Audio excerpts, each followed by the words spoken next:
Pine Hat. There is a specific kind of tiredness that Gravity Falls answers well. The pines against the evening sky, the low hum of the theme before the words begin, the way the town of Gravity Falls holds itself somewhere between a memory and a joke you have heard before. When you already know the show, the plot stops being the point. You do not need to follow it, you simply need to be near it. Grunkle Stan raises the shutters of the Mystery Shack for the 1000th time, and his voice, graveled and unbothered, arrives like a person moving in the next room while you drift under warm blankets in the dark. The mystery is solved.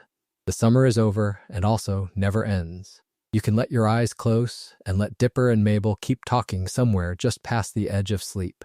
Tonight is about the man behind the counter, and a quieter question the cheerful surface of the series tends to hurry past. Because underneath the warmth of Grunkle Stan, the beloved great-uncle with the fez and the 8-ball cane, there is a case to be made, patiently and completely, that he is doing something genuinely wrong.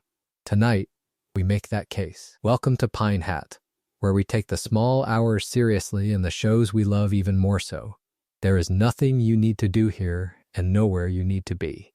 Settle into whatever is holding you, let the room go soft and dark, and let this voice carry the thinking so that you do not have to. Lie back, get comfortable. We begin gently, and we have all the time in the world. Stan Pines is a con man, and Gravity Falls never once pretends otherwise. This is the first thing to understand about him, and it is worth sitting with, because so much of what makes his story land depends on the fact that the deception is never a twist. In the series premiere, the episode called Tourist Trapped, Stan explains the local monster legends to his great-nephew Dipper, and he says, in effect, that the monsters in the forest are just local legend, drummed up by guys like him to sell merch to guys like the tourists. He uses those words openly. The grift is stated in Episode 1, in daylight, by the man running it. Think about what that means for how we are meant to watch him. A lesser show would hide the fraud and spring it later, would let us believe in the Mystery Shack's wonders and then pull the rug. Gravity Falls does the opposite. The Mystery Shack arrives in the pilot already labeled for what it is, a museum of the unusual, a roadside tourist trap that charges paying visitors admission to look at cheap fake exhibits. The wonder is counterfeit, and the counterfeiting is the point. Everything supernatural on display has a price tag and a lie behind it, and the man collecting the money would be the first to tell you so, if telling you helped the sale.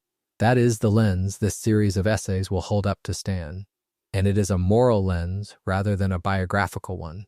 The question is not simply what Stan did and when. The question is what it means to build a home, a livelihood, and eventually a family around the practice of separating trusting people from their money. Deception, exploitation, manipulation, these are not accusations smuggled in from outside the story. They are the business model the show hands us in its opening minutes, and the rest of the series keeps confirming it. Consider a detail that most viewers register as a joke and then stop thinking about. In the 3rd episode, Headhunters, a fight between Dipper and a wax figure of Sherlock Holmes knocks the letter S off the sign outside, so that the Mystery Shack reads, for the entire remainder of the series, as the Mystery Hack. The joke is funny. It is also the most honest label in the building. From that episode onward, every establishing shot of the place carries a small confession baked into the architecture, a running visual admission that everything inside is a hoax. The writing puts the truth on the roof and lets it stay there for 2 seasons. The manipulation is not limited to strangers passing through. In the 7th episode of the 1st season, Double Dipper, the shack throws a big weekend party, and when Seuss asks whose birthday it is for, Stan answers in effect that it is nobody's.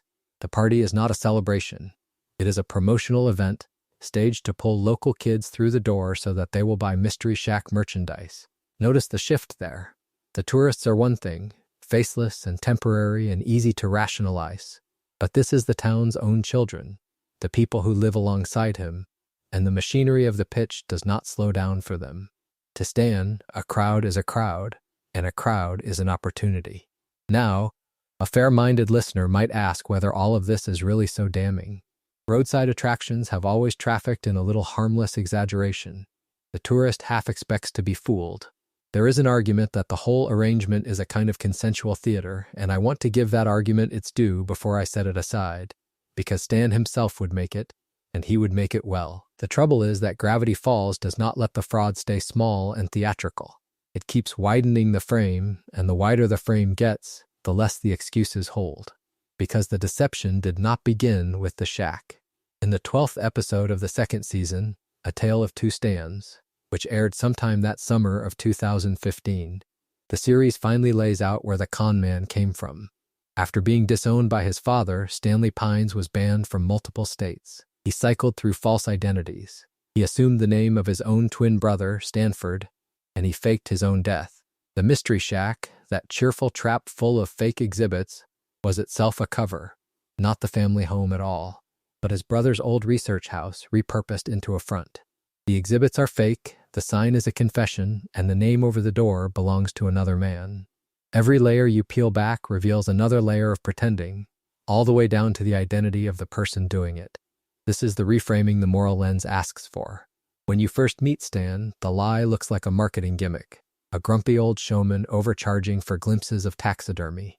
By the time the series has finished telling you who he is, you understand that the gimmick was never the extent of it. It was the visible edge of a life organized around deception, a life in which a fabricated monster in the woods and a fabricated name on a legal document sit on the same spectrum. The merch and the fake death are the same instinct at different scales. And here it is worth stepping outside the show for a moment, because the character did not come from nowhere. The series creator, Alex Hirsch, has said that Grunkle Stan was based on his own grandfather, who was also named Stan. By most accounts, a big man with a commanding presence and a reputation as a teller of tall tales, the sort of relative families described more by feel than by exact detail. That last phrase is gentle. A teller of tall tales. It is the affectionate name families give to the relatives who bend the truth for the pleasure of the bend. Hirsch took that warmth and built a character who is genuinely lovable and a thorough fraud, and refused to let either fact cancel the other. That refusal is what these chapters will explore. Not whether Stan is a good man or a bad one, but how carefully the series constructed a figure whose charm and whose dishonesty are the same trait, seen from two sides. The affection is real. The grift is real. Over the coming hours, we will follow the second of those threads, patiently, scene by scene, and see how deep it runs. Consider what it means that the very first thing the summer offers these two children is a lie. Dipper and Mabel Pines arrive in Gravity Falls, Oregon, sent to spend the season with a great uncle they barely know, and almost before they have set down their bags, they are put to work. The place that will house them is not a home in any ordinary sense. It is a business. And the business is deception. The Mystery Shack is a tourist trap, and Stan runs it exactly as one is meant to be run, which is to say, he stocks it with things that are not what he claims they are, and sells the difference to strangers. The exhibits are the clearest statement of who Stan is before the show ever explains him. Taxidermy oddities, objects presented as being of supernatural origin, curiosities assembled and labeled and priced. None of it is real. All of it is offered as genuine to visitors who have driven a long way and want to believe the drive was worth it. There is a craft to this, and Stan has the craft. He knows what a tourist wants to feel, and he manufactures the feeling and charges admission for it. The children are not customers. They are staff, folded into the operation, hanging the signs that draw the next carful of believers into the trap. To understand why Stan does this so fluently, you have to know what he was before the shack. He came to Gravity Falls with a history. And the history is a criminal one. Disowned by his parents, he moved through sales and through various illegal schemes, a con artist by trade long before he was a roadside curator. The Mystery Shack, seen in that light, is not a departure from his old life. It is that life made permanent and given a roof. The schemes that once had to keep moving found a place to stand still. He no longer has to run from town to town selling the trick, because he has built a town-sized version of the trick and let the tourists come to him. This matters because it colors everything the children discover that first day, while Dipper is out in the woods hanging the shack's advertising. Doing the honest labor that feeds the dishonest enterprise, he finds something that does not belong to Stan's world of manufactured wonder. A hollow metal tree, and inside it an old electronic device, one of its two wires severed. There is a real strangeness here, older and quieter than anything on the gift shop shelves. He fiddles with the switches, and a hidden trapdoor opens in the ground, startling Gompers the goat, who happened to be standing near it. Below in the earth, Dipper finds a journal. The journal is full of facts and notes about the creatures of Gravity Falls, and it hints at something the town has buried, a cover-up somewhere in its past. Hold those two things side by side, because the first episode is asking you to. On the one hand, a man who fabricates the supernatural for money. On the other, a genuine record of the supernatural, hidden, wired into a metal tree, protected by a trapdoor. The shack sells fake wonder loudly and in daylight. The journal keeps real wonder secret and underground. Dipper has walked, in a single afternoon, from the false version of the mystery to a true one, and he does not yet understand that the man who employs him is standing squarely on the false side of that line by choice, and has been for a very long time. The second episode takes this idea and turns it into a story about how easily a monster can be counterfeited, and how easily people will believe. In The Legend of the Gobblewonker, Dipper and Mabel hear the rumor that a lake monster lives at the bottom of the local lake. This is precisely the kind of claim the Mystery Shack traffics in, except now the children are on the other side of it. They want to prove the monster is real. They enlist Seuss for a boat expedition, and in doing so they abandon a plan Stan had made, a fishing trip, choosing the hunt for the impossible over the afternoon with their great-uncle. What they find on the water is one of the show's cleaner ironies. The Gobblewonker rises, and it is a monster, and then it is not. It is a giant robot, and piloting it, hidden inside a trapdoor in the machine, is Old Man McGucket, who built the whole thing himself. Notice that word again? A trapdoor. The first episode hid a real journal beneath one, and the second episode hides a fraud beneath one. The episode is developing a vocabulary, and the vocabulary is about what people conceal and why. McGucket's reason is the part that lingers. He explains, in effect, that he built the fake Gobblewonker to get attention, and he frames it as a way to spend time with his son. This is fabrication of the exact sort Stan practices, but stripped of the profit motive and left with only the loneliness underneath. Stan fakes monsters to fill a cash register.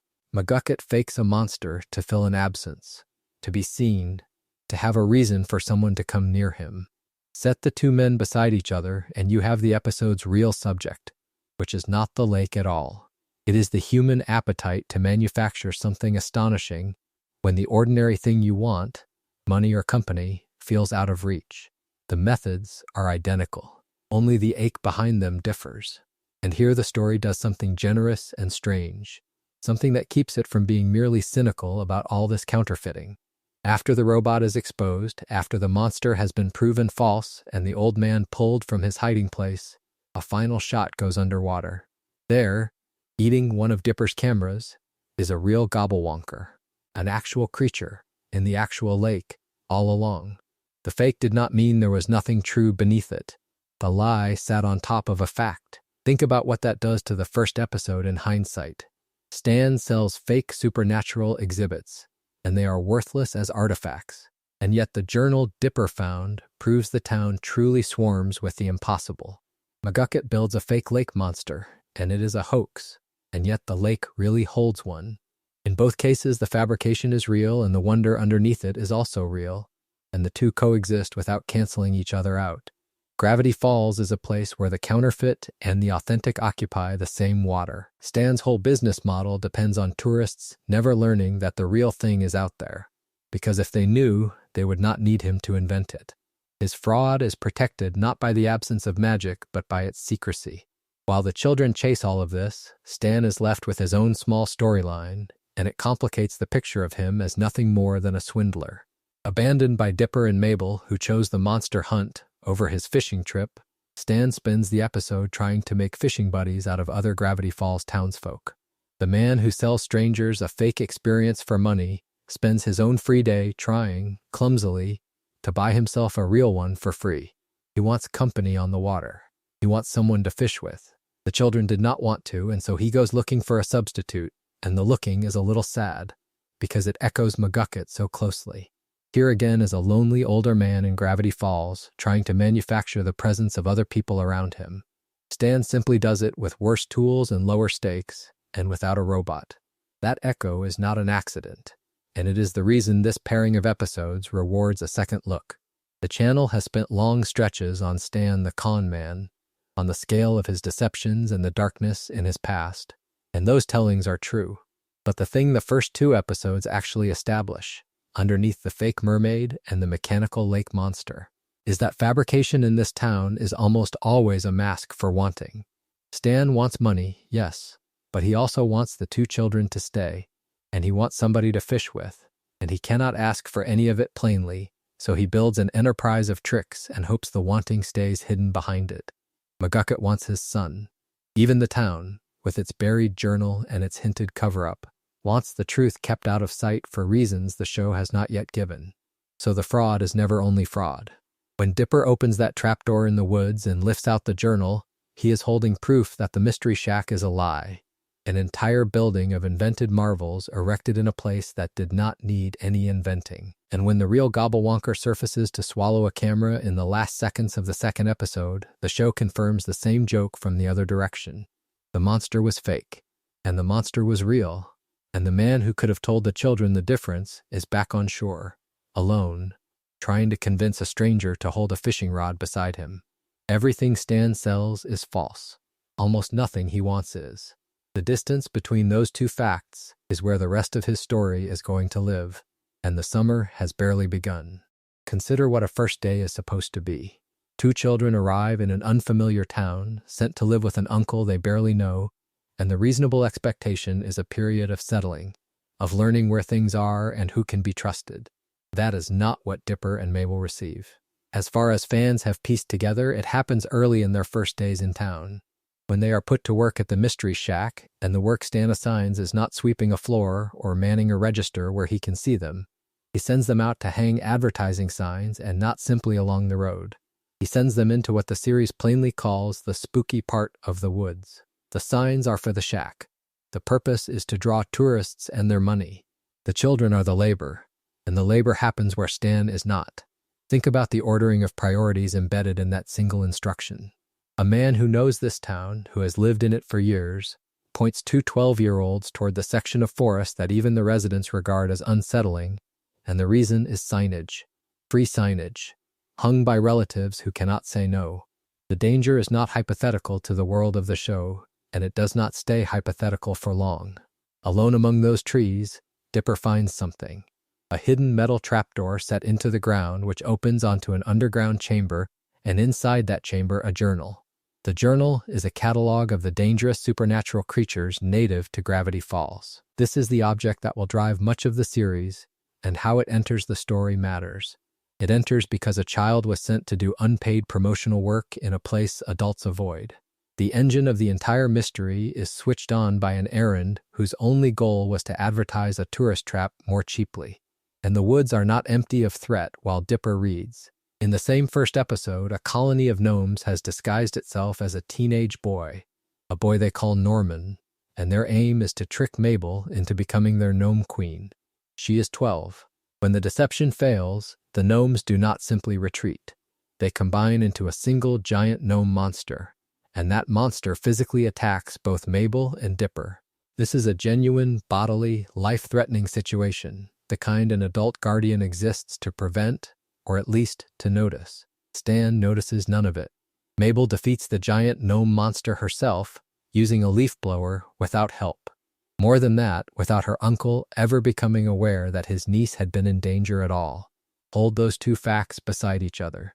A child faces a monster and survives by her own resourcefulness, and the man responsible for her never learns it happened. The absence is the point. He was not there, he did not ask, and the machinery of the day, hang the signs, bring in the tourists, simply rolled on around a crisis he never saw. The pattern, once you have seen it in the woods, becomes easy to recognize in quieter registers. It is not only the supernatural where Stan measures the children against a ledger. Take the diner. At Greasy's, Stan orders the twins what the series calls a split plate rather than actual meals. For Dipper, this means a plate of ketchup. For Mabel, a cup of salad dressing. Not a shared entree, not a modest portion. Condiments, served as food, and the stated reason is to save money.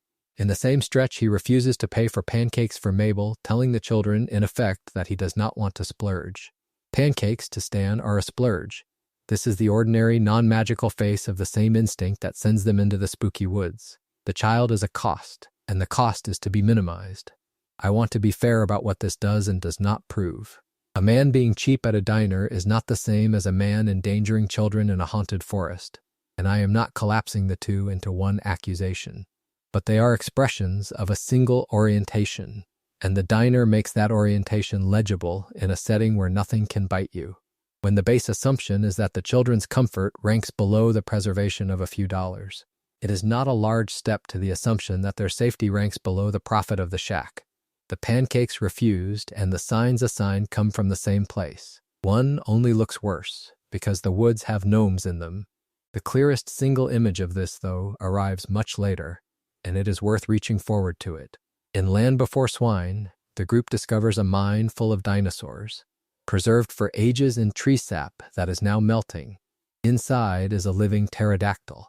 A prehistoric predator freed. Stan's immediate reaction is not alarm, not the instinct to get the children away from a creature that could kill them. His immediate reaction is to envision the place as a profitable theme park. The still living pterodactyl is not, to him, first a danger. It is first an attraction. That is the whole thesis of this chapter in a single beat. Confronted with the supernatural, Stan's first mental move is to price it. The question is not whether it can hurt the children. The question is whether it can sell tickets. And once you notice that this is his reflex in the mine, you understand the woods on day one differently. Sending the twins to hang signs where a journal of monsters lay hidden was never a lapse in judgment. Exactly. It was judgment of a particular kind. Judgment that placed the shack's reach and the shack's income above the plain fact that the place was dangerous and the children were young. Mabel handled the gnomes. Dipper handled the journal. What neither of them handled, because they should never have had to, was an uncle who kept sending them toward the danger and kept forgetting to look. There is a particular kind of cruelty that does not look like cruelty at all, and Dreamscaperers, the episode that closes out the first stretch of Gravity Falls, is built almost entirely around it. The setup is small and domestic. Stan has locked the deed to the mystery shack inside his safe, and he does not trust the safe alone. He announces that the combination is hidden in the one place his rival Gideon cannot reach, and then he taps his own head. His mind, the safest vault he owns. It is a throwaway boast, the kind of line a man says while feeling clever, and the episode spends the next 20 minutes proving how wrong he is. Because a mind is not a vault. A mind is a house with the doors left open, full of rooms the owner would never willingly show anyone, and the horror of this episode is that it treats that literally. Gideon, chased out of the shack by Stan swinging a broom at him, does not leave defeated. He stands outside the window and mutters to himself that Stan's mind is not as safe as he might think. Then he pulls out the second journal. What follows is not a heist of a building. It is a heist of a person. The instrument Gideon chooses is Bill Cipher, whom the journal describes as its greatest weapon, a dream demon summoned specifically to enter Stan's sleeping mind and pull the safe combination out of it. And the bargain they strike is worth pausing on, because it is the first time the show lets us watch this creature negotiate. Bill agrees to invade Stan's mind and extract the number. In exchange, Gideon must later help Bill with a favor, unspecified, undefined, a debt whose terms are hidden even from the boy signing for it. Weigh what that means. Gideon believes he is the one hiring a weapon. He does not notice that the weapon has just written itself an open line of credit into his future. The child who wants to steal a safe combination has agreed to a price he cannot read, and the episode lets that pass almost silently, the way real predatory deals pass. In the small print, no one reads until it is too late. Against all of this, the series has been careful to plant a warning. Dipper consults the third journal and finds 2 entries about Bill Cipher written plainly, without decoration. Do not summon him under any circumstances. Never let him into your mind. The 2 prohibitions are almost the same prohibition, and the fact that the journal felt the need to write both suggests the author knew how tempting it is to think the second does not apply to you. Everyone believes their own mind is defensible. Stan believed it out loud only minutes earlier. The warning and the boast sit in the same episode like a question and its answer, and the answer is no, your mind is not yours, not when something like this decides to walk in. The way the children learn what is happening is almost gentle by comparison. Mabel and Seuss, hidden behind a bush, watch Gideon perform the summoning ritual, and then they run back to the shack to warn Dipper. who is sweeping the floor while Stan sleeps nearby. There is something quietly domestic about that image. A boy doing chores, an old man napping, an ordinary afternoon, and outside. A ritual to break into that old man's skull. When they see Bill Cipher descend on Stan's sleeping mind, the three of them, Dipper and Mabel and Suze, recite an incantation to follow him inside. They go in after the intruder. They choose to enter Stan's subconscious, which is a strange and intimate thing to do to a person, even to protect him. To save Stan, they must trespass in exactly the place that is being trespassed. And here the episode does something more interesting than a simple rescue, because it turns the mindscape into a mirror for Dipper's own hurt. Consider the day he has already had. Earlier, Stan sent him, reluctant and complaining, to deal with a bat that had terrified Suze, and Dipper came back injured for the trouble. Then Stan made him fix a clogged sink.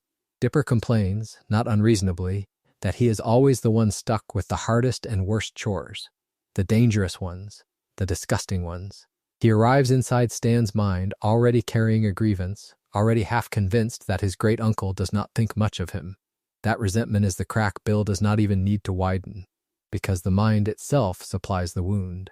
Inside the mindscape, Dipper stumbles onto a memory. He watches Stan tell Suze that a certain kid was, in his words, a real loser.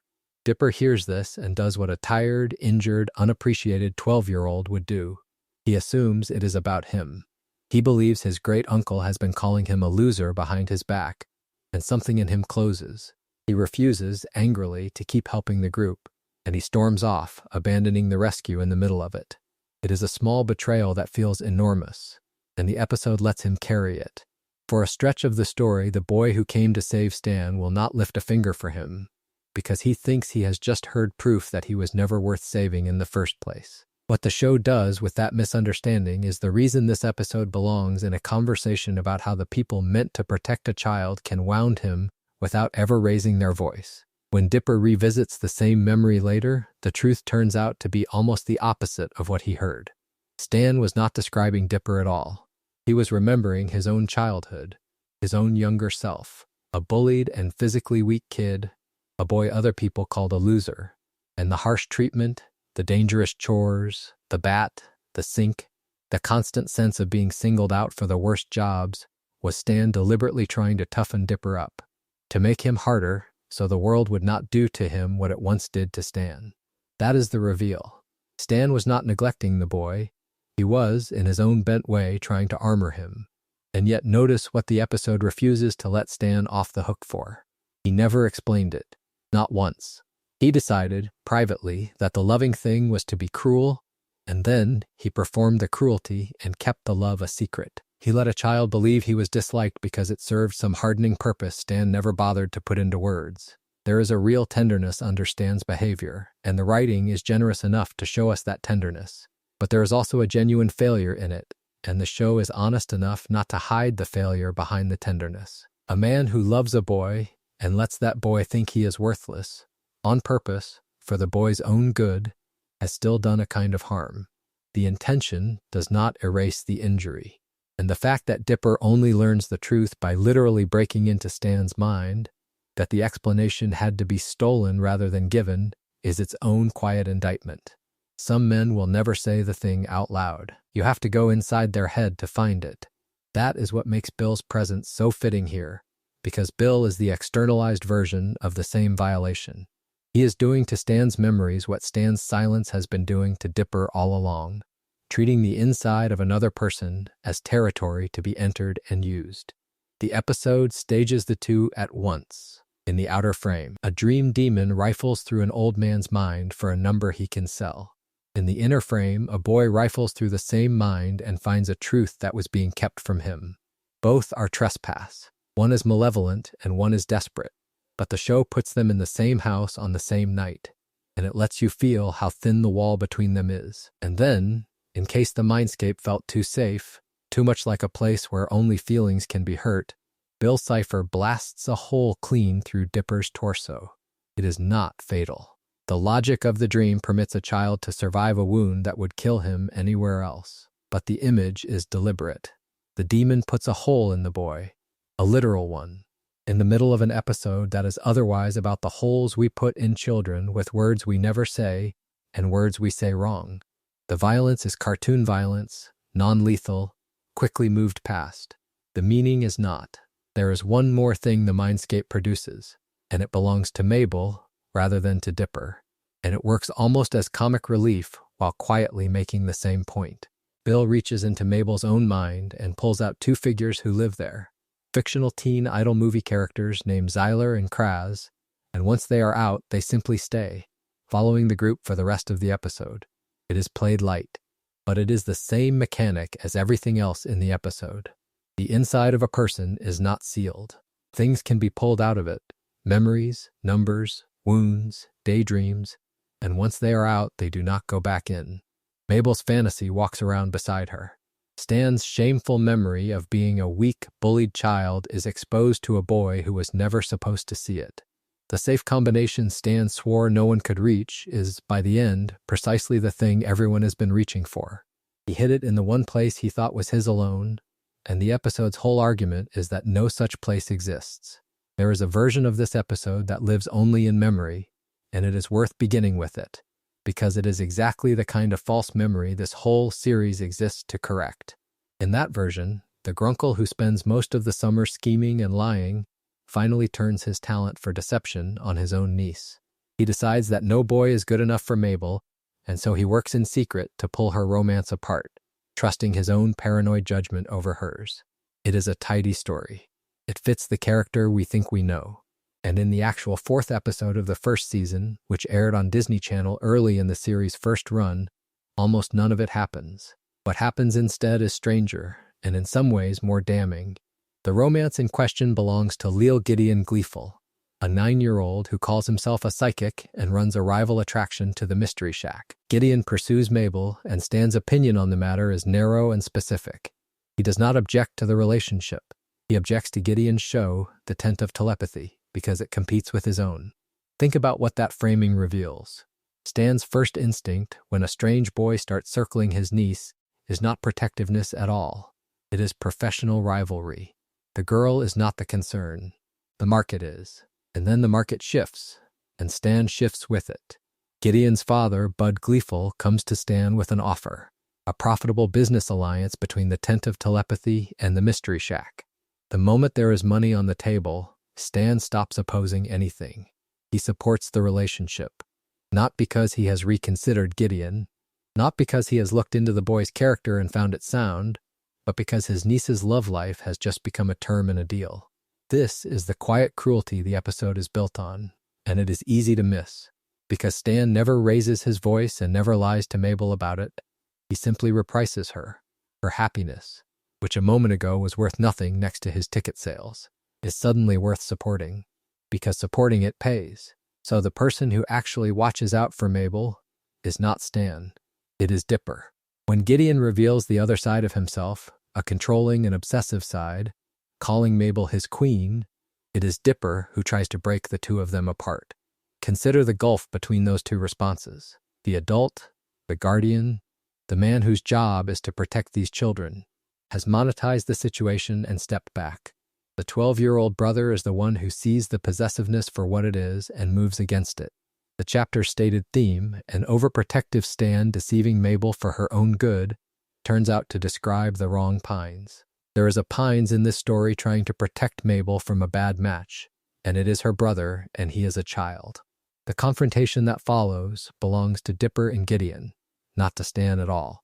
Gideon wears a telekinetic amulet, a piece of jewelry that lets him move objects with his mind, and he turns it on Dipper.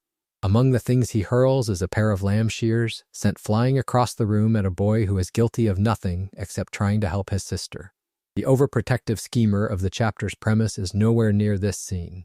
The danger to the children is real, and it is coming from the suitor Stan blessed for a paycheck. What resolves it is the detail the episode cares about most, and it is worth slowing down for. Mabel is not rescued. Mabel rescues. When Gideon tackles Dipper out a window, it is Mabel who takes the amulet, the same source of Gideon's power, and uses it to save herself and her brother. Then she ends things on her own terms. She tells Gideon plainly that she will never date him, and she destroys the amulet. She does not need her grunkle to intervene, and she does not need her brother to finish the job, though he tried. She strips the boy of the very thing that made him dangerous and breaks it. And she does the breaking up herself. For a character often written as the impulsive boy-crazy twin, this is a moment of complete clarity. She saw what Gideon was, and she acted, and she was the most competent person in the room. Now watch what Stan does with all of this, because his reaction is the whole point. Gideon, humiliated, forces his father to cancel the business deal in retaliation. And Stan's response to the collapse of that deal is not to ask whether Mabel is all right. It is not to comment on her welfare in any way. His response is to steal a sad clown painting from the gleeful's home. That is where his attention goes. A boy just threw his great niece and her brother out a window, and Stan's registered grievance is the lost alliance. Salved by petty theft on the way out the door, he is not cruel to Mabel. He is simply, completely, elsewhere. Her near disaster does not appear on his ledger. The painting does. I want to be careful here because it would be easy to turn this into a cheap indictment, and the episode is more precise than that. Stan is not the villain of this story. He is something quieter and more familiar, a guardian whose care is real but conditional, who will back whatever arrangement is profitable and lose interest the moment it stops paying. The lie the chapter's premise imagines, Stan deceiving Mabel out of paranoid love, would actually be a warmer failing than the one the episode gives us. Paranoid overprotectiveness at least keeps the child at the center. What Stan does keeps the deal at the center. The child is incidental to it. That is the harder thing to absorb, and the episode lets it land without ever underlining it. The episode closes on a turn that reframes everything that came before. Gideon, defeated and vengeful, is revealed to secretly possess Dipper and Mabel's stolen second journal, and he vows revenge on the entire Pines family. He becomes the season's recurring antagonist in that final beat. And the machinery that let him get so close enough to a family that guards dangerous secrets, ran partly on Stan's willingness to sell proximity to his niece for a business alliance. The threat that will shadow the rest of the season was, in a small way, waved through the front door by an adult who was looking at the account book. Mabel handled the boy. She could not have known what he was holding. The person positioned to be suspicious of a rival family had been too busy counting to be suspicious at all. There is a moment in the 12th episode of the second season when the show stops being about mystery and becomes, quietly, about a man's entire life. The episode that finally tells his story opens on a revelation almost administrative in its plainness. The grandfather the twins have called Grunkle Stan is not named Stanford at all. His name is Stanley. The man they have trusted, argued with, and worked beside all summer has been wearing his brother's name the way another man might wear a borrowed coat. And the coat has fit so well that no one thought to ask. Consider what it means for a person's own name to be a disguise. The other recent tellings of Stan's story tend to reach for the sympathy of it, the wounded younger brother, the years of longing. That reading is available, and it is not wrong. But there is a colder and more honest way to look at the same facts, and it is the one this chapter is interested in. Before Stanley was a grieving twin, before he was a great uncle, before he was the gruff proprietor of a tourist trap in Oregon, he was a professional liar. That was not a role he stumbled into during a hard summer. It was the shape of his adult life, built patiently over years, and the series is unusually willing to lay the receipts on the table. The receipts begin with a decision made by someone else. Disowned by his father as a teenager, Stanley is put out of the house and left to find his own way with nothing. What he finds is the road. For roughly a decade, he travels the country as a door-to-door con man, and he does it under a banner of his own making, a company he calls Stanco Enterprises. Think about the ambition folded into that name. A young man with no money and no home does not simply drift into petty theft. He incorporates. He brands himself. He treats the business of cheating strangers as a career worth a letterhead, and he carries that career from town to town, knocking on doors, smiling, selling. The products are where the pattern shows its true face. He sells a line of towels called Sham Total, and the name is almost a confession spoken aloud. The towels are made with a cheap dye, and the dye does the opposite of what a towel is meant to do. Rather than lifting a stain, the color runs and makes the stain worse, so that every customer who trusts him is left with a ruined countertop and a ruined shirt and a salesman already 3 towns away. The fallout is large enough that it does not stay a private grievance. It becomes official. Stanley and Stan Co. Enterprises along with him is banned from the entire state of New Jersey. A man who learns from that would change trades. Stanley changes only the product. Next come bandages, sold under the brand Rip-Off, and again the name tells you everything if you are listening. The bandages cause skin rashes. The very thing meant to protect a wound instead irritates it. And the harm spreads far enough that the state of Pennsylvania follows New Jersey's example and bans him too. 2 states, 2 products, the same exact arc. He offers a small comfort. The comfort fails in a way that injures the person who paid for it, and the authorities close the door behind him. There is something almost mechanical in the repetition, and the storytelling lets you feel it without commentary. He tries once more inside the country's borders with a vacuum cleaner called the Stan Vac, and it fails as the others failed. Only then does the pattern break, and it breaks by getting larger rather than smaller. Having run out of American states willing to tolerate him, Stanley takes his scams out of the country entirely. Somewhere in that expansion is a deal in Colombia that goes wrong, and the wrongness of it is severe enough to land him in a Colombian prison. The door-to-door swindle has finally met a jurisdiction that answers fraud with iron instead of a written ban. By the time a postcard from his brother Stanford reaches him asking for help, the ledger of Stanley's life has grown to numbers that are hard to hold in the mind at once. He has been banned from at least 32 of the United States. He has been imprisoned in 3 different countries. This is the man before the Mystery Shack, before any of it. And the precision of those figures is deliberate. They did not need 32 states to make him a rogue. A single ban would have done that. It feels as if they landed on 32 because they wanted his criminality to read as total, as the defining and unarguable fact of who he had been for the whole of his adult life. And where does a life like that come to rest? Not in comfort. At his lowest point, before anything is repaired, Stanley is broke and buried in debt, living in a single rented room at a motel called Dead End Flats. The name is on the nose in the way this episode allows itself to be, and it earns the indulgence. He has reached the literal end of the road he chose as a teenager. There is no state left that wants him, no country untried, no money, and no name worth keeping, because the name Stanley Pines by now carries nothing but warrants and ruined customers behind it. Which brings us to the act that ties the whole portrait together, and it is the most instructive of all the facts. To erase that ruined identity and to legally take possession of his brother's property, Stanley does not run or hide in the ordinary sense. He stages his own death. He puts a dummy inside a car, pushes it off a cliff, and fakes his own screams as it falls. And when the performance is finished, he steps into his brother's life and begins living under the name Stanford Pines. Study the craft of it.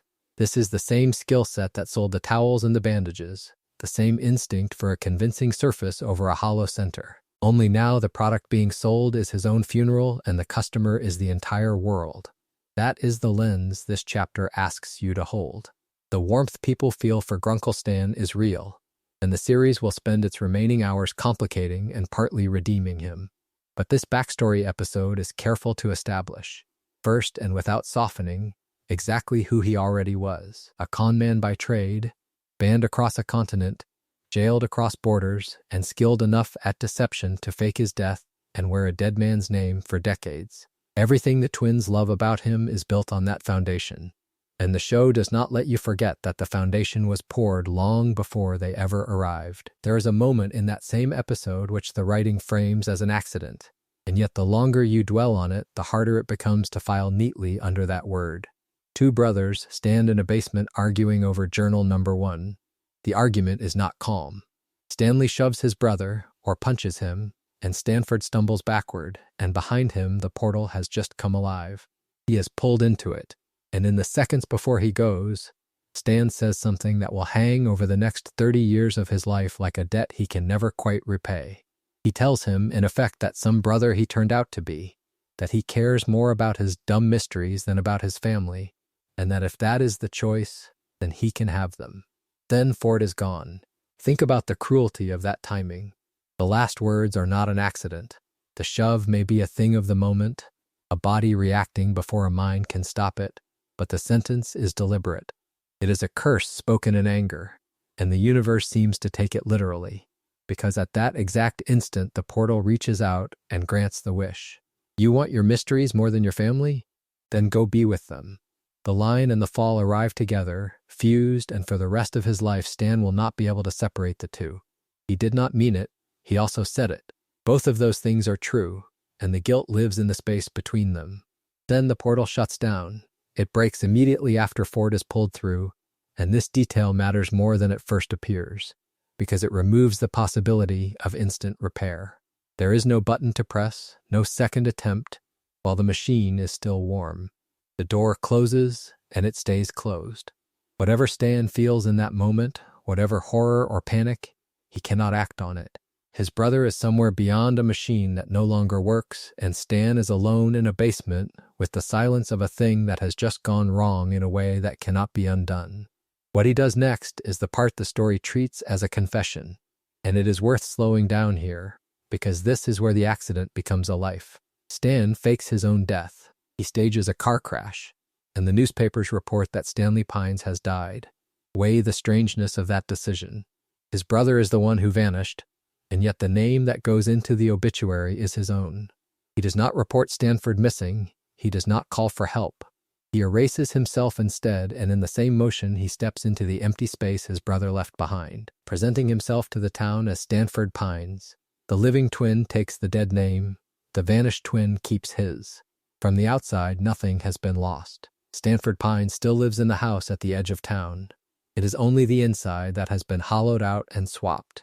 You can read this as calculation, and there is some of that in it. But I think the more honest reading is that it is the improvisation of a man who has no good options and cannot bear the one truthful one. To tell the truth would mean explaining the portal, the argument, the shove, the machine. It would mean handing over the one instrument that might one day bring Ford home. So Stan chooses the lie, and the lie is not a single act but a foundation. Everything he builds afterward sits on top of it. And he does build. The research house, the place where Ford chased his work, becomes something else entirely under Stan's hands. The episode gives us this transformation almost as a joke, a montage of newspaper headlines, and the first name is startling. He calls it the Murder Hut. There is a headline that reads that the Murder Hut changes to Mystery Shack, and in that small evolution you can watch a con man finding his register, softening the ghoulish into the merely spooky, the thing that sells. Ford's home, the site of serious and dangerous inquiry, becomes a paid tourist attraction. People pay at the door to see wonders that Stan has largely invented. It is a desecration in a sense. It is also the only engine available to him, because here is what the tourist money is for.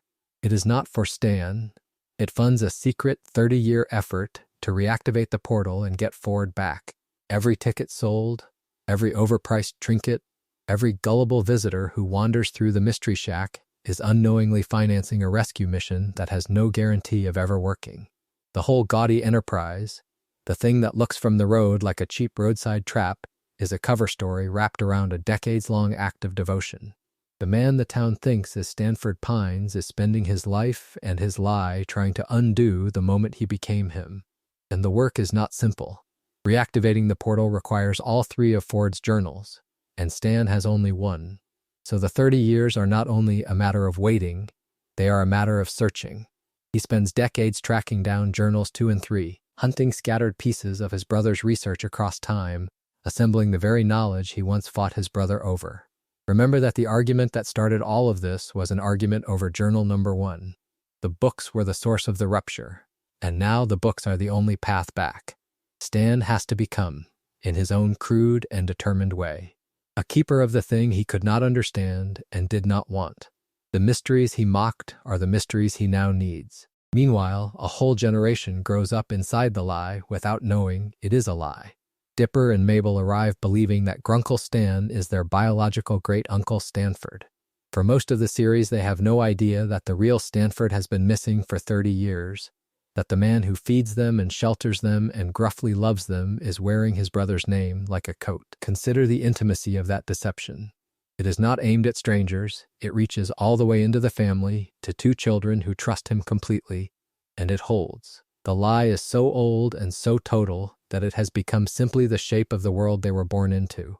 The series lets that world crack before it lets it break. In Not What He Seems, the episode that comes just before the full confession, Dipper finds the seam. He discovers a box of fake identification, and every card bears Stan's face. Alongside them are newspaper clippings about the car crash death of Stanley Pines from decades earlier. Put yourself in the boy's position. He is holding evidence that the man he calls his great-uncle is many people at once, and also, apparently, a dead man. The natural conclusion, the only one the facts seem to support, is that Stan is an imposter. He is right about the imposter part and wrong about everything underneath it, which is exactly the trap a long lie sets. When the truth finally surfaces, it surfaces looking like the worst version of itself. That same episode brings the outside world crashing in. Government agents arrest Stan on camera, charging him with stealing chemical waste, and the arrest is public and humiliating and watched by the children who are already starting to doubt him. He does not defend himself in the ordinary way. Instead, he uses a gravitational anomaly in the interrogation room to slip free, and the reason he runs is not to save his own skin so much as to keep them away from the portal. He would rather look guilty and escape than let the agents uncover the machine in his basement. Even here, cornered and exposed, the priority holds. Protect the secret. Protect the work. The lie has to survive a little longer, because the lie and the rescue are the same thing, and they remain the same thing right up to the end of the concealment, which is the point I keep returning to. Stan does not confess when he is caught. He does not confess when the children find the fake identification, or when the agents drag him out in front of everyone. He tells Dipper and Mabel the full truth, the childhood falling out with their father, the portal accident, the 30-year identity swap, only after the portal is finally reactivated. Notice the sequence. The truth comes out only once it can no longer sabotage the goal. For 30 years, the concealment served the rescue, and Stan will not spend the lie until the moment the lie has finished doing its job. The confession is not the collapse of his defenses. It is the reward at the end of them. I find that ordering deeply devastating. It means that every warm moment between Stan and the twins, every gruff kindness, was happening on top of a fact he was choosing every single day not to share. Not out of comfort, out of purpose. He carried the weight of his brother's absence and his own last words alone, and he let 2 children love the wrong name, because telling them the truth too early might have cost him the only door back to Ford. The man built his entire later life on that concealment, and the strangest thing about it, the thing that keeps the character from being simply a liar, is that the concealment was the shape his love had to take. He could not say "I am sorry" to his brother. So he spent 30 years and a fortune in tourist dollars and the trust of everyone around him, trying to say it with a machine instead. Dipper begins this episode with a small, ordinary act of doubt. He does not believe the author of Journal 3 is who everyone assumes, and he floats a theory that the true writer is Old Man McGucket, the town's resident eccentric, the man who talks to himself and builds strange machines out of scrap. That theory sends him, along with Mabel, Seuss, and Wendy, to investigate McGucket directly, and the impulse behind it is strikingly modest. A boy wants to know who wrote a book. What he uncovers instead is the machinery that keeps an entire town from knowing itself. The investigation leads them into the Gravity Falls Museum of History, and inside that building they find a hidden passage. It descends. At the bottom of it waits the underground headquarters of something called the Society of the Blind Eye, and the name alone tells you the shape of its philosophy before you have seen a single member. An eye that has been blinded, a choice not to see, formalized, given a chamber and a ritual and a hierarchy. This is not a monster that lurks in the woods. It is a committee. Consider what the children witness when they arrive. The society is in session, hooded, gathered around a townsperson named Lazy Susan, and they are erasing her memory of having seen gnomes. The meeting is led by a hooded figure called Blind Ivan, and the instrument he wields is a device the episode names the memory gun. Think about what that scene actually depicts. A woman saw something true. The response of the adults in her community is not to help her understand it, not to protect her from it, but to reach inside her mind and remove the fact that it happened. She will walk back up into daylight lighter by exactly one memory, and she will never know she was robbed. The flashback that follows reframes the whole apparatus, and it does so through Fiddleford McGucket. He founded the Blind Eye Society in 1982, and he built the memory gun first. Before the society, for a purpose that was intensely private. He had worked with the author on a secret project, and that work left him with traumatic memories he could not carry. So he made a machine to erase them. The society came after the invention. The instrument of forgetting existed before there was any organization to point it at other people, which means the whole town-wide cover-up grew out of one man's attempt to escape his own mind. And here is the cost, laid out plainly. McGucket used the memory gun on himself again and again, and that repeated use is revealed as the direct cause of the mental deterioration that turned him into the figure the town knows and dismisses. The eccentric old man who mutters and scavenges is not a natural character. He is a wound. Every time he could not bear a memory, he burned it out, and the burning did not stop at the memory. It took pieces of the man with it each time, until what remained was a person the town could safely ignore, which is its own dark symmetry. The founder of the society that erases the town's memory erased his own mind down to ruins. The author saw some of this happening, and Journal 3 records his reaction in a blind eye entry written in a symbol cipher. Decoded, it reads, "If my suspicions are correct, this is the work of Fiddleford. Does he really have to go to such great lengths to forget?" Notice the register of that line. It is not alarm. It is not intervention. It is a man reasoning at a distance, half impressed and half puzzled, treating a friend's self-destruction as a suspicion to be confirmed rather than a person to be reached. The question hangs there, unanswered, and the show does not pretend the author did anything with the answer once he had it. When the children pull back the hoods, the faces underneath are the point. Among the unmasked members are Toby Determined, the town's inept local reporter, and Bud Gleeful, Gideon's father. These are not shadowy strangers imported from elsewhere. They are the neighbors. The men who sell you a used car and cover the county fair are the same men who gather underground to decide which of your memories you are permitted to keep. This is where the chapter's real argument lives. The cover-up is not the work of an outside power imposed on Gravity Falls. It is the adults of Gravity Falls policing their own, protecting a comfortable ignorance and calling it safety. The society does not shield people from the supernatural. It shields the supernatural's secrecy from the people. And those are opposite things. The confrontation turns on McGucket, and it turns on Damage. He has used the memory gun on himself so many times that he has grown resistant to its effects. And that resistance is what lets him defeat the society's leader, known to the group only as Blind Ivan. Sit with the irony of that. The one man broken worst by the machine is the only one it can no longer break. And so the instrument of forgetting is finally defeated by a mind too scarred to forget. His ruin becomes his armor. Then Dipper takes the gun and turns it on the society itself. He erases Blind Ivan and the other members, taking from them their memories of the society's existence, and this is a genuinely uneasy moment if you look at it directly, because the children win by using the exact weapon they came to expose. The tool does not become clean in a hero's hand. Mabel, for her part, treats the emptied-out Ivan as a canvas, and convinces the now amnesiac man that he is a traveling banjo minstrel named Toot Toot McBumbersnazzle. It plays as a joke, and it is funny, and it is also a small demonstration of how total the memory gun's power is. A blank mind will accept whatever story you hand it. The society believed that, and built a whole practice on it. The children have just proven the same thing.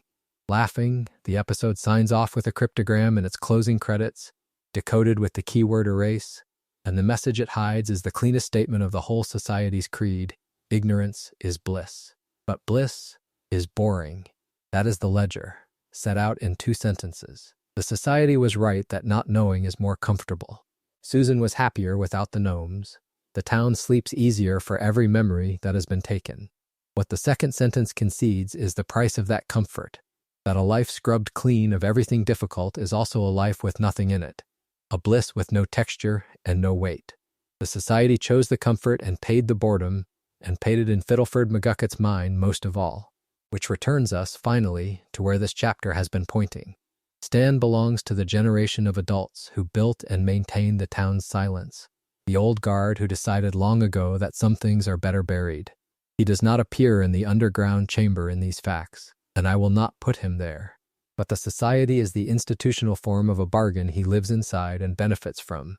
The town-wide agreement that the truth is a burden ordinary people are better off never carrying. The children spent an episode dismantling one machine that enforced that bargain. The bargain itself, and the man upstairs who profits from a town that does not ask questions, is still standing. Consider what it takes for a man to want power he was never meant to hold. Stan Pines decides to run for mayor of Gravity Falls after the town's previous mayor dies suddenly. And the timing matters because grief and ambition often arrive together and pretend to be the same thing. The office opens. The chair sits empty.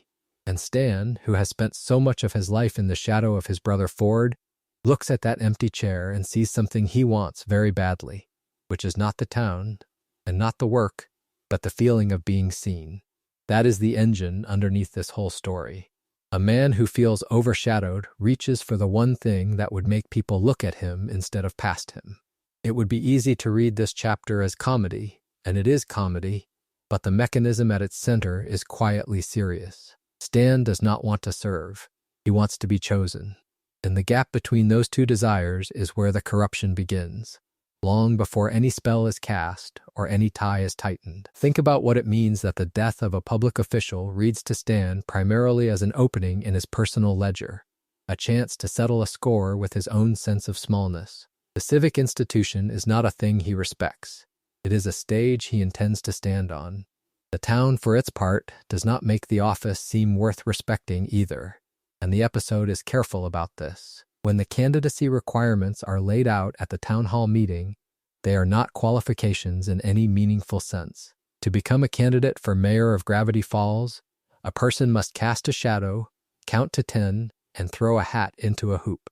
That is the entire threshold. There is something almost tender in how absurd this is, and something pointed too, because a town that guards its highest office with a hat toss has already decided that the office is a game. Stan is not corrupting a sacred trust. He is exploiting a system that was never built to resist exploitation. Both things can be true at once, and the episode lets them be. His main opponent is Bud Gleeful, the father of Leal Gideon, and the presence of that name should make a careful listener sit up. Bud is a used car salesman by temperament, a man of handshakes and wide smiles, and on the surface his campaign looks like nothing more than local color. One showman running against another. But we will come back to Bud, because the surface is a lie, and the lie is one of the darker things this chapter has to offer. For now, return to Stan, because the method by which he rises is the moral core of what he does, even though, and this is the strange twist, he does not know he is doing it. Ford gives Dipper a pair of neckties from the basement lab, and these are not ordinary ties.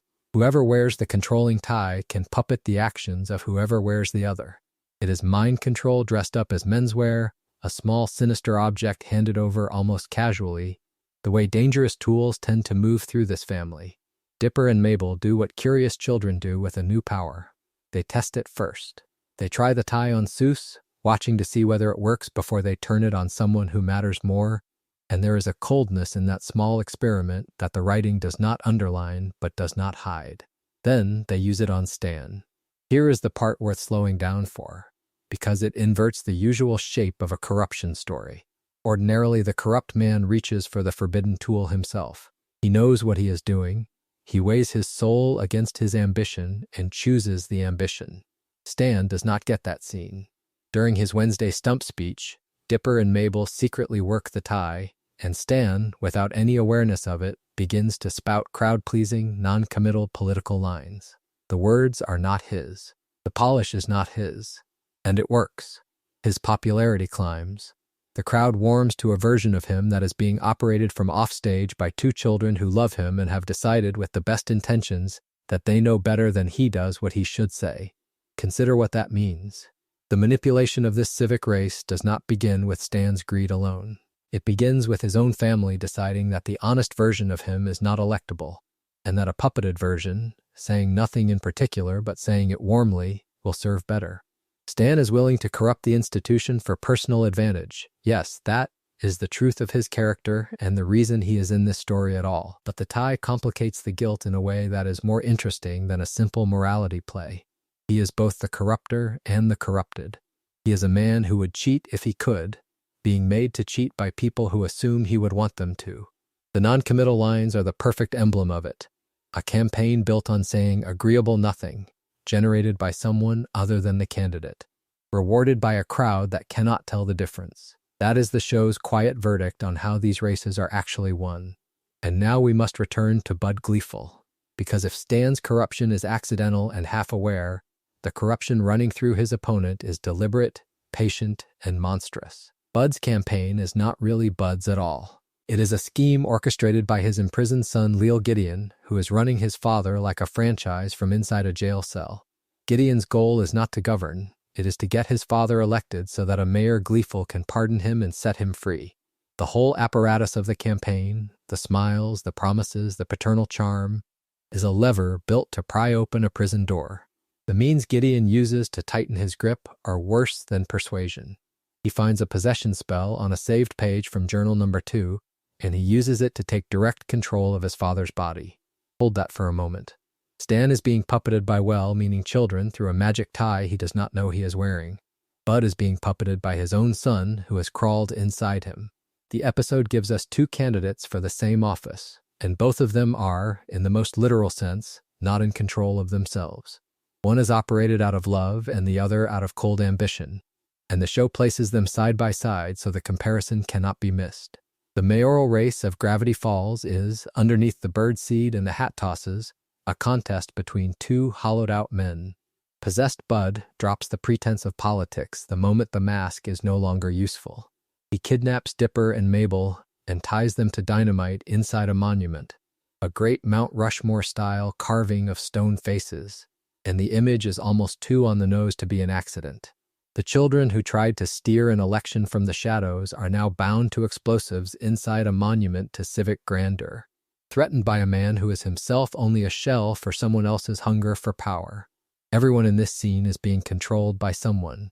Everyone is a face carved on the outside of something empty. The election itself is decided on a Friday, and the method is one of the strangest civic rituals the show ever invented. There is a debate, but the vote is not counted in the way votes are usually counted. The townsfolk throw bird seed at the candidate's basket, and then a live bird, a freedom eagle, is released to fly toward whichever candidate is covered in the most seed. The eagle kisses that candidate, and the kiss anoints them mayor. It is government by bird. It is democracy handed to an animal that cannot read a platform and votes only for whoever smells most like food. And there is a real idea buried in the joke, which is that the outcome of this race was always going to be determined by spectacle rather than substance, by who could attract the most attention, by appetite rather than judgment. The eagle is only doing openly what the crowd has been doing all along. Then Stan does the thing that saves him as a character, even as it dooms him as a candidate. During the debate, at the very moment he is supposed to be performing for the seed and the bird and the office he has wanted so badly, he abandons the campaign entirely. He sees the children in danger, and he goes. He climbs the scaffolding of the monument to reach Dipper and Mabel, and he punches eagles out of his way as he climbs, fighting the very symbols of the office he is trying to win in order to save the 2 people who rigged the election in his favor. It is a beautifully arranged irony. The man who would corrupt an institution for personal advantage throws that advantage away without a second, thought the instant the advantage and the people he loves point in opposite directions. His ambition was real. His love is realer. And the show tells us which one runs deeper by what he does when the 2 collide. He wins anyway. Stan wins the election by a landslide, an overwhelming victory. The recognition he has been starving for finally delivered in a margin so large it is almost tender. And then it is taken away. Officials discover his extensive undisclosed criminal record, and he is disqualified. The past he never mentioned, the long history of who he actually is, reaches forward and closes the door the very moment he opened it. There is something fitting and a little sad in this. Stan spent the whole race being someone he was not, puppeted into a smoother self, and in the end it is the true self, the buried record, the real Stan, that disqualifies the false one. What follows is the show's driest and most honest joke about how power actually gets distributed. The office does not go to the second-place finisher or to Bud or to anyone who fought for it. It goes to Tyler Cutebiker, who becomes mayor by default, because he was the only candidate who had properly filled out his registration paperwork. He did no campaigning. He cast no shadow of ambition over the town. He simply completed the form correctly. And in a race where every serious contender was either possessed, puppeted, criminal, or all three, competence at paperwork turns out to be the last thing standing. It is the most deflating and the truest possible ending for a story about the corruption of civic institutions. The institution, mocked and manipulated and fought over by hollow men, quietly hands itself to the one person who followed the actual rules. And the chapter does not end on that gentle deflation, because Gideon is still in his cell, and Gideon has lost. His father is not mayor. The pardon is not coming. The whole possession scheme has failed. So he turns, as desperate people in this story always eventually turn, toward something far worse than a rigged local election. Behind a poster of a cat on the wall of his cell, he uncovers a summoning circle. It is the mark of Bill Cipher, the being whose bargains cost more than anyone who makes them can imagine. And Gideon, having failed to seize power through possession and politics, looks at that circle and declares that he is ready to make a deal. The mayoral race is over. The birdseed has settled. But the door that opens in the final seconds of this chapter leads somewhere much darker than the mayor's office, and it is the door the rest of the story will walk through. He gives the children a name that was never his to give. When Dipper and Mabel arrive at the Mystery Shack, they arrive at the door of a man they call Grunkle Stan, a man the town of Gravity Falls knows as Stanford Pines. Respected local fixture, proprietor of the strangest tourist attraction for miles. That name is a lie, and the flashback episode finally lets us see the shape of it. The man who raised them is Stanley. The name he has been wearing, for the entire time the Mystery Shack has operated, belongs to his twin brother, and the brother is gone. Consider how the discovery first surfaces. Before the truth is spoken plainly, it is found as physical evidence. In Not What He Seems, Dipper and Mabel open a hidden box in Stan's office and find fake IDs and passports, and a newspaper clipping with a headline that reads that Stan Pines is dead.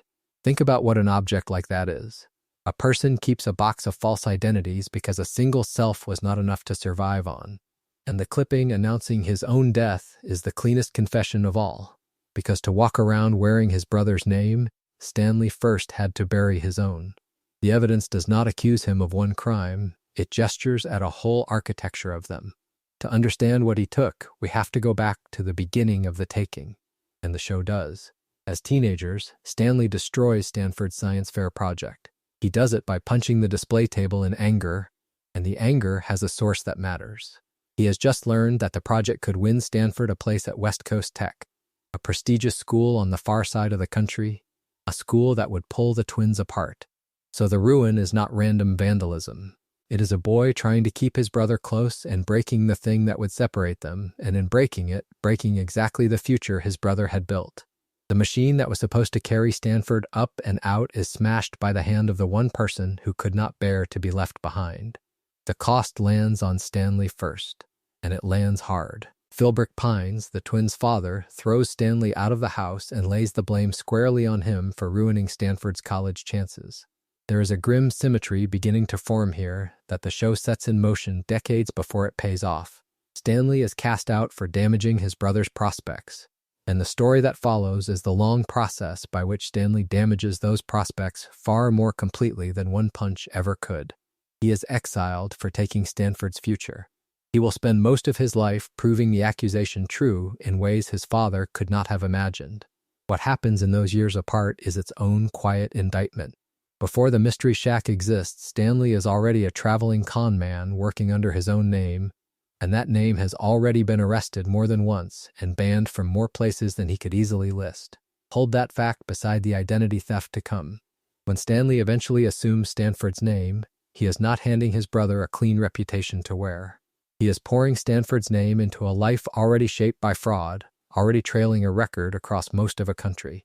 The reputation Stanford built as the promising young inventor, the twin with the award-winning mind, becomes the cover story for a man the law has been chasing for years. Then comes the accident that turns exile into inheritance. Stanley knocks Stanford into the interdimensional portal that Stanford himself had built, and his brother vanishes. What Stanley does next is the center of everything this chapter is trying to hold. He fakes his own death, he assumes his brother's name and identity, and he keeps them.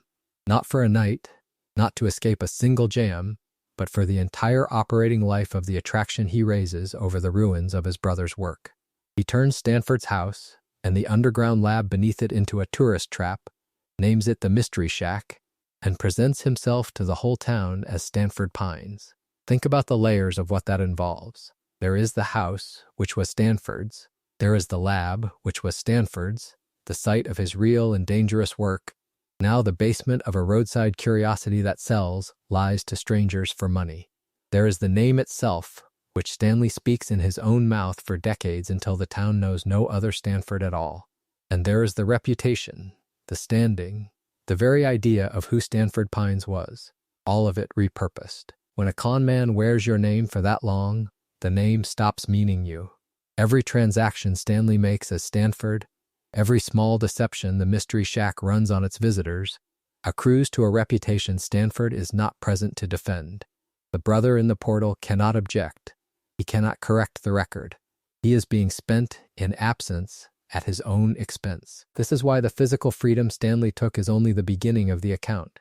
Yes, he took his brother out of the world by knocking him through the portal, but look at the slower theft that follows and never stops. He takes the house Stanford owned. He takes the work Stanford did and paves over it with fake attractions. He takes the future Stanford earned, the one Philbrick once blamed him for ruining, and this time he does not merely dent it. He occupies it entirely. He takes the name, and with the name the standing, and with the standing the freedom to be remembered as himself. Stanford, wherever the portal sent him, is erased twice over, once from the physical world and once from the record of who he was, because the record now says Stanford Pines runs a tourist trap and has been living a life that was never his. There is a hard question underneath all of this, and the series trusts us to hold it rather than answering it too quickly. A man can love his brother and still consume him. Stanley's whole story begins in the refusal to be separated. The boy who could not stand to see his twin leave for a far college. And the end of that refusal is a life in which the twin is more thoroughly gone than any college could have made him, replaced by a stranger wearing his face and his name, running his house as a lie. There is a version of this story the fandom likes to tell, and it is a clean one. The con man who spent 30 years lying gives up the one thing he has left, his own mind, and in that sacrifice he becomes good. It is a satisfying shape. It closes the arc. But the finale, Weirdmageddon 3, Take Back the Falls, which aired on Disney XD in February of 2016, does not actually play the moment as clean as memory renders it. Look closely at how the plan is built, at who knows what and who agrees to what, and a stranger question rises to the surface. What Stan does in the pyramid is undeniably brave. Whether it is redemption, in the sense of a wrong being answered, is a harder thing to settle. Consider first how the trap is set. Stan and Ford swap clothes and impersonate each other. When Bill demands to enter Stanford's mind to retrieve the equation he needs to escape, he unknowingly steps into Stan's mind instead. The whole mechanism turns on a deception, which is worth pausing on, because deception is the exact thing Stan has spent the series being condemned for. His entire life has been a performance, a false name worn over a real one, a brother's identity carried like a borrowed coat. And here, in the final hour, the con is not renounced. It is perfected. The greatest lie Stan ever tells is the one that saves the world, and it works precisely because he has spent decades learning to be someone he is not. That is not a man abandoning his old self to become new. That is a man using his old self, all of it, one last time. Now hold that beside what actually happens once Bill is inside. Ford fires the memory gun, and the weapon does two things at once. It destroys Bill, and it wipes out Stan's memories in the same wave. As fans have pieced together from the in-universe book Journal 3, the memory gun seems to work by emitting some kind of wave that wipes out the neurological pathways that hold memory. There is no partial setting on this. There is no clean incision that removes only the enemy. To erase Bill from that mindscape is to erase the mind. Stan knows this, or at least, Bill makes sure he knows it. Because as the erasure begins, Bill turns and tells him, in effect, that Stan is destroying his own mind, too. And Stan answers, it's not like I was using this space for much anyway, before punching Bill and shattering him into pieces. Think about what that line is doing. It is a joke, and it is delivered as a joke, but it is also a man narrating his own oblivion in the register of a shrug. It's not like I was using this space for much anyway. A person about to lose every memory he owns, every summer, every grudge, every face, and the way he frames it is as if he were clearing out a garage.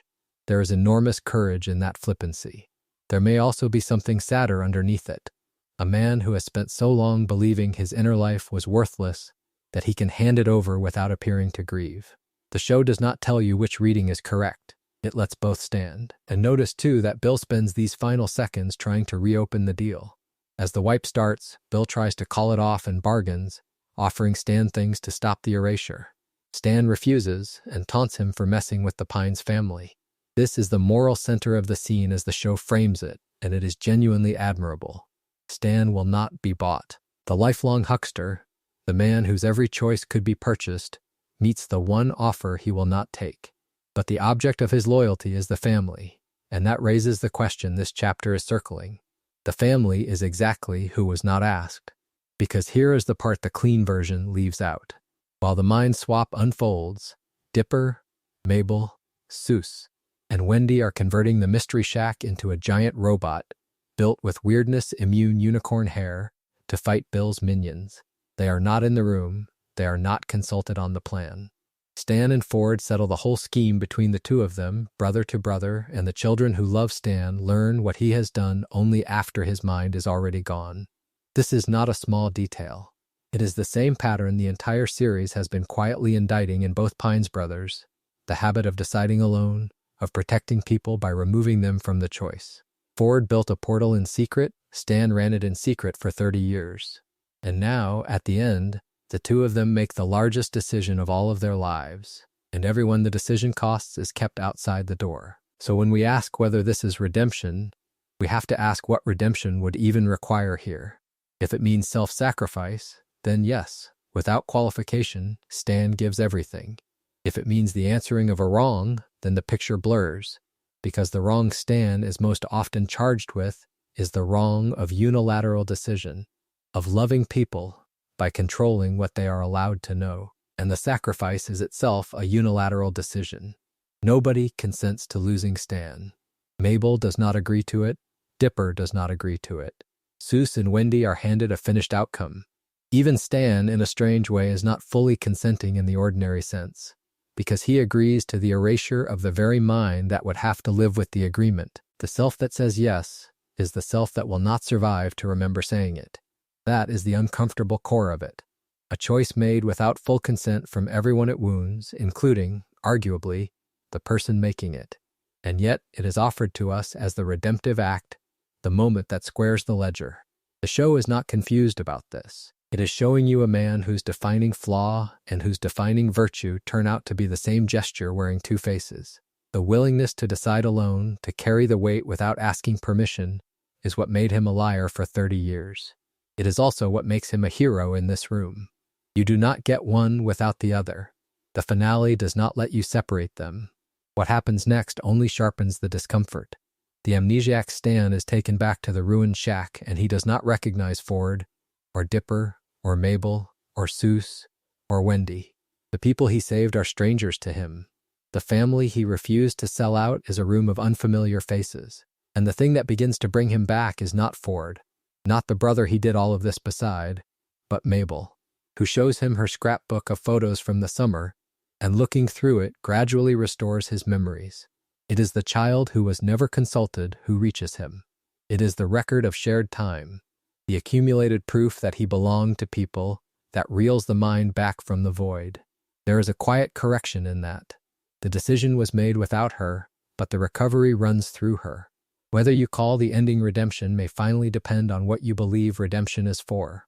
If it is for the one being redeemed, then Stan earns it and loses the capacity to know he has.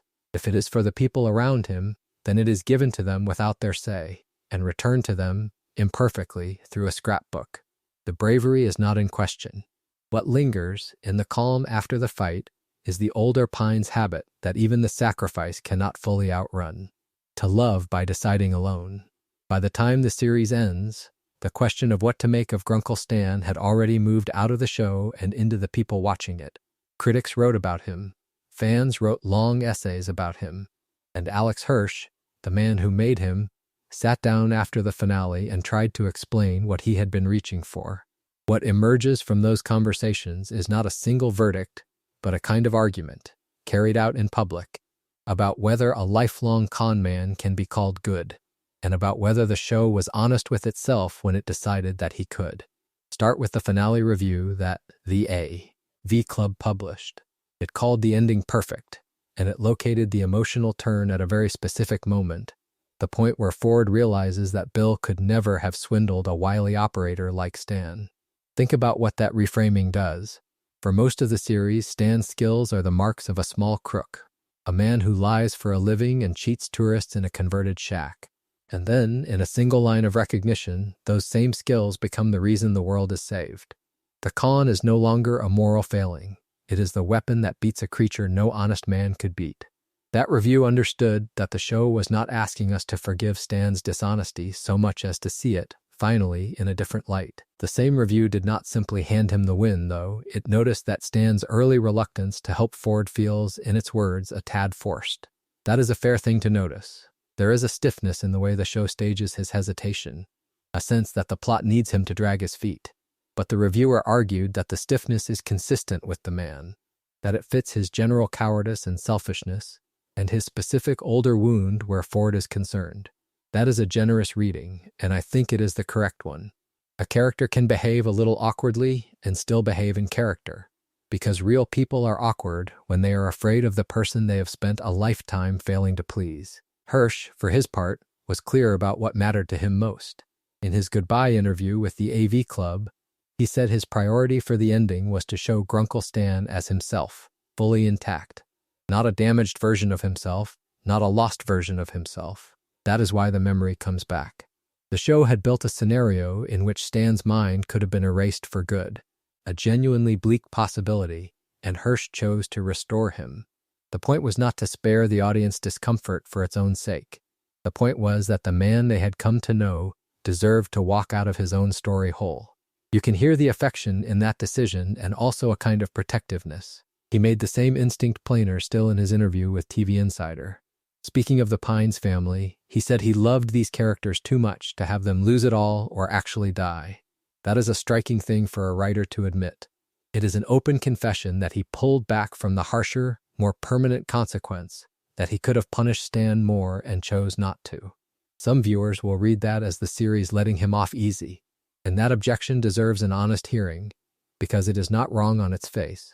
A story that loves its con man may not be the best judge of him. But Hirsch framed the pulling back as being in service of something, not merely a softening.